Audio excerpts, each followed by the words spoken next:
¿Cómo está? Muy buenos días. Miércoles 1 de abril. Sigue legal, como siempre, a las 11:30 a través de la señal de TXS Plus. Se nos pasó ya marzo, tuvo 586 días, tuvimos guerra, alza el petróleo, todo terrible. Fue marzo como suele ser. Marzo nunca decepciona, lamentablemente es así. Estamos ya en abril y queremos tratar un tema a propósito de lo que empezamos a hablar con esta vuelta ciberlegal a marzo, siempre sobre el factor humano, el tema de los errores, el tema de la gobernanza, cómo el directorio tiene que cumplir su función frente a la empresa. Recuerde que ustedes muchas veces me han dicho, me han comentado en red, oye, pero yo soy una empresa más pequeña y yo no tengo directorio. Bueno, tiene una gerencia, tiene un comité de gestión, son los propios dueños, que muchas veces pasa eso, que son quienes crean la idea, luego empiezan a crecer exponencialmente y se pierde un poco el control. La idea acá en ciberlegal es hacer ese aporte, cómo el factor humano debe tomar las decisiones correctas en materia de ciberseguridad, correctas desde el punto de vista económico, que muchas veces sabemos también que se gasta de más, o se pone el foco en la ciberseguridad donde no corresponde, no se hace el debido mapa de riesgo, no se analiza cuáles son nuestros activos desde el punto de vista tecnológico, y ahí es donde se malgasta efectivamente el dinero y después el presupuesto escasea. Hoy día vamos a hablar de un tema que es bien interesante. Yo lo titulé a propósito de la columna de los días lunes en LinkedIn: tecnología sin gobernanza termina siendo negligencia. ¿Qué es lo que ocurre? Hay un informe bien interesante que yo lo dejé también ahí en mi página de LinkedIn, que fue publicado en marzo de este año 2026 por el Instituto de Directores de Chile a propósito de las direcciones y las encuestas que se hacen sobre un universo de los directores que operan en Chile y la importancia que tiene para ellos el uso hoy día de la tecnología y particularmente lo que es la inteligencia artificial. Todos sabemos, todos estamos utilizando hoy día inteligencia artificial de una u otra forma, ya sea en el teléfono, ya sea en un correo electrónico cuando contestamos, usamos lo que nos provee Windows, por ejemplo, o bien tenemos contratado un asistente directo a través de alguna de las plataformas que hoy día ofrecen, ya sea ChatGPT u otro, pero siempre estamos usando tecnología y hoy día particularmente la inteligencia artificial. Entonces ellos están conscientes que dentro de la empresa se debe obviamente implementar la inteligencia artificial. Lo que además declaran ellos, el 98% de los encuestados, es que ellos no tienen conocimiento más allá de cómo funciona la inteligencia artificial.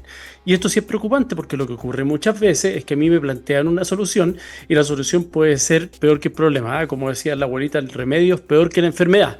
Y eso suele ocurrir muchas veces. A mí me pasó una vez en un análisis que hice de riesgo, me dijo uno de los comerciales: yo tengo una herramienta implementada en donde le hago seguimiento a todos los correos de los comerciales que están a mi cargo, sé con quiénes conversan, sé que a veces que están pololeando por correo electrónico, están haciendo cosas distintas. Bueno, eso plantea obviamente una vulnerabilidad de carácter constitucional a garantías fundamentales como son en este caso la privacidad de las comunicaciones. Entonces la herramienta puede ser muy linda, muy perfecta desde el punto de vista técnico, tecnológico, comercial, pero puede infringir normativa y como vamos a ver después a la vuelta del corte, vamos a ver que muchas veces trae aparejado problemas mayores.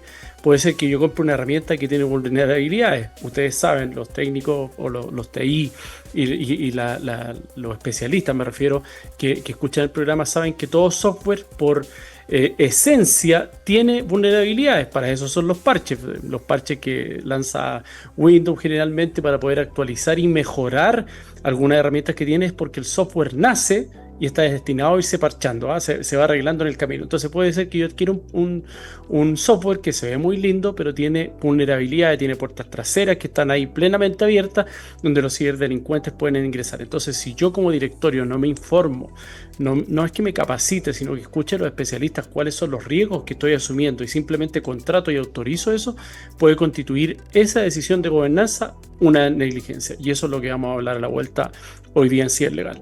Vamos con la primera canción, que es de un grupo emblemático, los Dire Straits, Money for Nothing, para que vean que aquí el dinero no es lo único que cuenta, sino que las decisiones deben comenzar a acompañar, en este caso, de conocimiento. Nos vemos a la vuelta.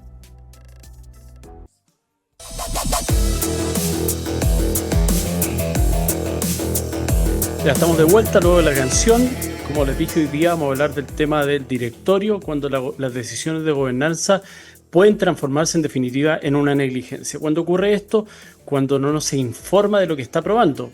Si, por ejemplo, ya para ser un poco más burdo y que quede graficado este tema, si yo como empresa por ejemplo, concierto, algo que pasó hace mucho tiempo atrás en Chile y ya está muy controlado por el Servicio de Impuestos Internos, el directorio aprueba de que van a comprar facturas falsas para poder usar ese IVA y bajar los costos de la empresa y obviamente la utilidad de subirla.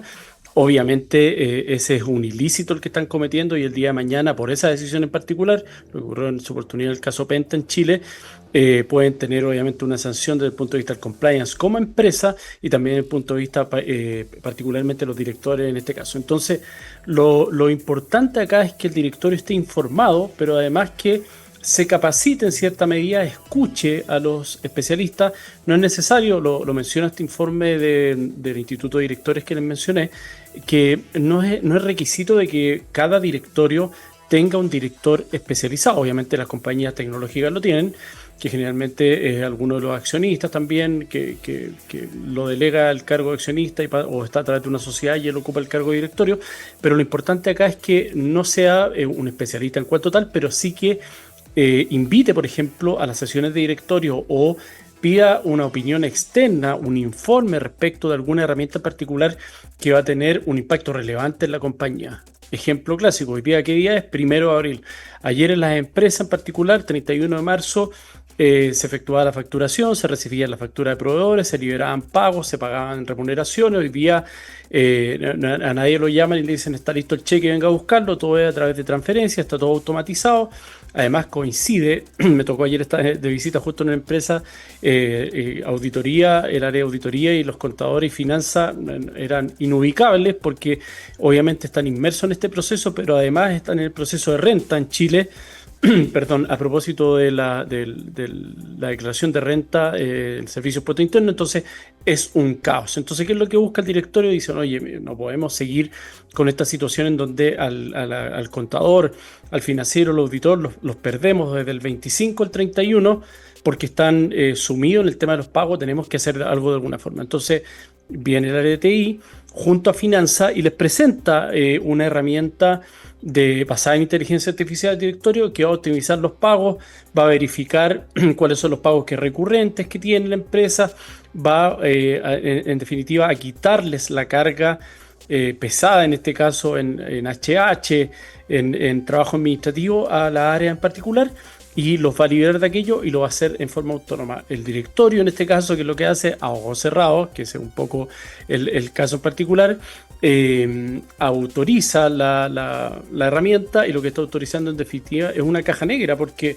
si bien yo sé lo que me dicen, qué es lo que hace la herramienta, cuál es el servicio que me presta, no sé cómo está, cuál es el grado de seguridad, por ejemplo, que tiene, cómo usar los datos personales, cuáles son los algoritmos que esta usa, que eso es clave hoy día a propósito de las auditorías, que muchos las denominan como ingeniería inversa, auditoría algorítmica, respecto de qué es lo que está usando en particular hoy día esa herramienta y qué datos está sacando de mi empresa y con quién lo está compartiendo. O bien, como dije en el bloque anterior, si tiene vulnerabilidades porque no tiene los parches correctos, tiene seguridad que es muy básica o simple y cualquiera puede entrar a través de ella. Entonces, como yo cargo esta herramienta, la compatibilizo, por ejemplo, o la hago una entrada, un enlace con mi CRM y con la contabilidad, puede entrar, por ejemplo, un ransomware donde pueden pedir rescate del dinero que yo tenga. Me secuestran la información de contabilidad, la información, como les dije hace un rato atrás, que suele pasar en esta época, la información para yo cargar en el servicio de impuestos internos, y queda la grande dentro de la empresa. Entonces el daño ya está hecho, y ahí en este caso obviamente este software lo compró a alguien en la India o donde sea, que fue el creador del software, de la herramienta. Entonces el directorio, ¿a quién le va a pedir explicaciones? Al revés, le van a pedir explicación a ellos. El software no tiene un root, no tiene personalidad jurídica en Chile, no tiene un representante legal, por lo tanto, ¿quién va a tener que soportar en definitiva la avalancha que se va a venir de por ejemplo, una investigación a través del Ministerio Público porque fue un proveedor el que fue vulnerado, o bien los mismos proveedores, oye, usted me dijo que me había pagado, yo le envié la factura, respaldé con un correo, tiene los datos y resulta que la herramienta con esa información lo que hizo fue desviar los pagos, estaban calzados todos los pagos, pero lo que hizo con los, no sé, 100 millones de pesos que se pagan mensualmente en proveedores, los desvió a una cuenta en el extranjero y después la hizo rebotar en tres cuentas más que eran además de bitcoins. El proveedor va a decir, a mí me da lo mismo lo que a usted le haya pasado, a mí no me ha llegado el pago. Hay un principio general en materia de derecho que dice, quien paga mal, paga dos veces. Si yo a usted le tenía que pagar 100 y le pagué al del lado, no puedo excusarme en que a mí me engañaron, voy a tener que pagar 200. Además de lo que voy a tener que gastar para tratar de recuperar ese dinero que en el ejemplo que le acabo de dar es sumamente difícil. Entonces, acá hay aristas legales que abren el caso este en particular. Por ejemplo, tema de compliance. Hoy día, con la ley de delito económico, yo podría ser fruto de una investigación en materia de delito informático. Entonces, el fiscal de la causa me va a decir, necesito que vengan a prestar declaración la gente de finanzas, el TI, los directores que autorizaron la herramienta y que me traigan los protocolos internos de ciberseguridad, de protección de datos y todo lo relativo a cómo se realizan los pagos, y además quiero un informe, una pericia respecto del software en particular. Entonces aquí, ¿qué es lo que va a ver el fiscal? Que esto era, como les dije la semana pasada, una casa porque los dueños se fueron a la playa de vacaciones con las puertas y ventanas abiertas, y además lo anuncié por redes sociales, es decir, era el mejor escenario para que entraran a robar. Usted no tenía ninguna puerta, no tenía ningún cerrojo, usted en realidad permitió como director, con esa decisión que tomó, que fueran vulnerados no solo su empresa, sino que además los proveedores en particular, y ahí yo corro riesgo de que mi empresa como tal, de acuerdo a la ley de delito económico, sea investigada. Y eso es lo grave porque ustedes saben que las personas naturales son las que responden, obviamente, por los delitos que cometan. Las personas jurídicas, las empresas responden generalmente patrimonialmente desde el punto de vista del dinero o de las demandas para resarcir los perjuicios que ellos tengan.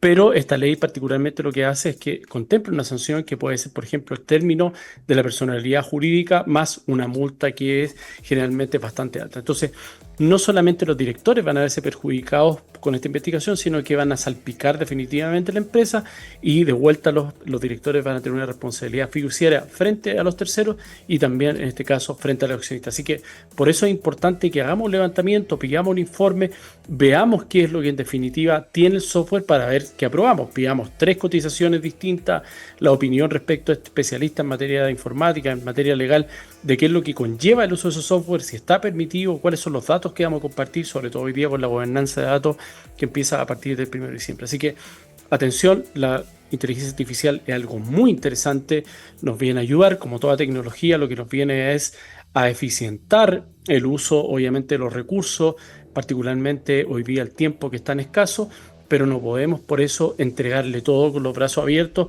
y no cuestionarla, no hacerle doble clic, como se denomina cuando uno está analizando, por ejemplo, un informe en directorio. Entonces, lo importante es eso, que estemos informados, sepamos que lo que estamos invirtiendo y que la herramienta va a ser efectivamente útil y no va a terminar siendo un dolor de cabeza peor, como les dije, el remedio que la enfermedad.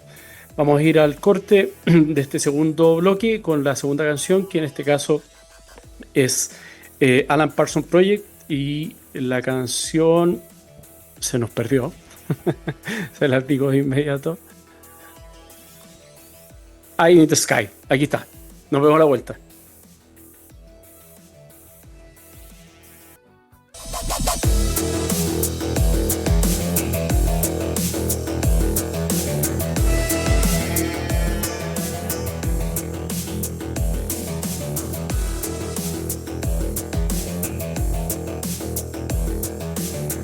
Sorry, estábamos muteados, hay un problema técnico. Oye, como hablábamos hoy día, tecnología sin gobernanza termina siendo negligencia. Eso es clave hoy día entenderlo desde el punto de vista del directorio, de la gerencia y obviamente la responsabilidad que tienen frente tanto a los proveedores externos, como hablábamos, como a los contratantes, como a mis clientes finales, y hoy día también frente a la justicia.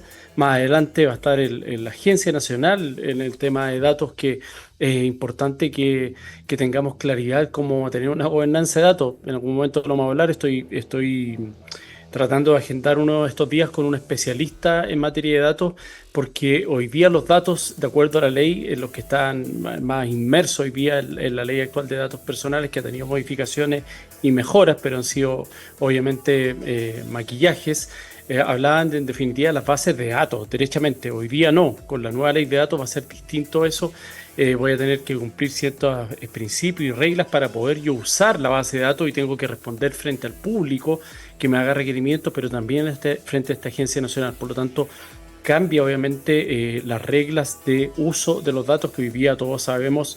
Entramos a cualquier, las famosas cookies. En definitiva, es recoger información respecto de lo mío, y lo peligroso de esto puede ser también que yo muchas veces no sé si las mejores alternativas que me está ofreciendo, por ejemplo, una página de venta, es porque sigue mis preferencias o bien porque quiere mostrarme qué es lo más caro que yo puedo comprar y no lo mejor y más barato para mí. Entonces, eso es tema delicado en cuanto al tema de los algoritmos, que es lo mismo que estamos tratando hoy día a propósito de estas cajas negras, estos software de inteligencia artificial que yo apruebo como una caja negra en particular, y que en definitiva no es un problema de un virus, de un bug, sino es un problema de decisiones. Y esas decisiones, desde el punto de vista del directorio, se terminan transformando en una negligencia, y la negligencia obviamente es penal. El director no podría decir, no es que yo pensé, es que yo no sabía, es que a mí nadie me dijo. Bueno, es su deber hacer las preguntas incómodas, y a través de esas preguntas incómodas, por ejemplo, ¿y qué es lo que podría hacer yo?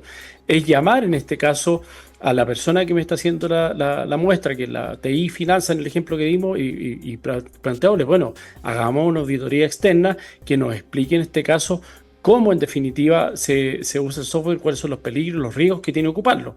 Segundo, en el caso de los pagos, lo clave es que siempre haya la intervención, por mínima que sea, pero la final, de, en este caso, el veto humano, que se denomina, que sea una persona dentro de la organización que autorice, no sé, ya tengo todo para efectuar los pagos, revise las nóminas, haga un doble chequeo y diga, nadie cambió nada, son los datos de los proveedores, están ok las cuentas corrientes, están ok los montos, perfecto. Yo como humano apruebo el último paso para que eso el software no termine siendo vulnerable y me engañe. Si yo percibo obviamente que hay un cambio en los datos de las cuentas corrientes, voy a hablar con la gente y no voy a realizar el pago. Y ese solo veto humano me habría ahorrado todo lo que hablamos en el espacio anterior referente a la responsabilidad, en este caso, no solamente de la empresa, sino que los directores y de los accionistas también es oportunidad. También hay empresas, hoy día eso está en el mercado, que aseguran, hay aseguradoras respecto de los riesgos tecnológicos o algorítmicos que puedan cubrirse. Obviamente ellos lo que van a hacer, igual que el vehículo que uno adquiere, hacen una inspección mínima, entonces no es que nos aseguren lo que nosotros queramos, sino que hay ciertos parámetros y inspecciones que eso hace. Entonces tengo una doble seguridad yo, primero al contratar el seguro en el evento de que sea vulnerado, porque recuerden, todo software está expuesto a ser vulnerado por una herramienta que nazca con posterioridad y sea mejor que la seguridad que teníamos instaurada, aunque sea la mejor en ese momento, puede que la herramienta igual no vulnere, pero me aseguro de que la compañía me va a decir, bueno, este es el software que usted debe usar, y en el evento que usted sea vulnerado, nosotros tenemos un seguro de responsabilidad civil para cubrir tanto el perjuicio patrimonial que usted sufra, también como a tercero. Entonces, para terminar y para ir cerrando el tema, lo importante es que ustedes como directorio tienen que otorgarle no solamente a la empresa, sino que me refiero a los colaboradores, a la gerencia, a ustedes como directores, la seguridad de que estoy tomando una decisión informada, porque en definitiva eso nos ayuda a la sociedad toda. Recuerden que la ciberseguridad, igual que el uso de los datos, no solamente protege al particular, sino que protege la seguridad toda. Si yo no comparto mis datos personales y soy cuidadoso con mis claves, con mis contactos, con mis hijos, los protejo a mis hijos, a mi entorno familiar cercano, después a mis amigos, a mis padres y después a la sociedad toda. Entonces, por eso es importante, igual en materia de ciberseguridad, tener cuidado con las decisiones que estamos tomando y que sean debidamente informadas. Como siempre, los dejo invitados para que puedan revisar la página TXS Plus. Ahí están el podcast con todos los programas. A partir de las 18 horas aproximadamente ya queda línea, es la voz. Obviamente no está la imagen, pero están todos los programas desde el primero, a partir de marzo, hasta el último, que es hoy día. Los dejo invitados para el próximo miércoles, seguramente vamos a tener un invitado, y además para que sigan la columna que yo escribo los lunes en mi página de Juan Pablo López Abogado en LinkedIn. Eso, un abrazo y cuídense en este fin de semana largo. Estén muy bien.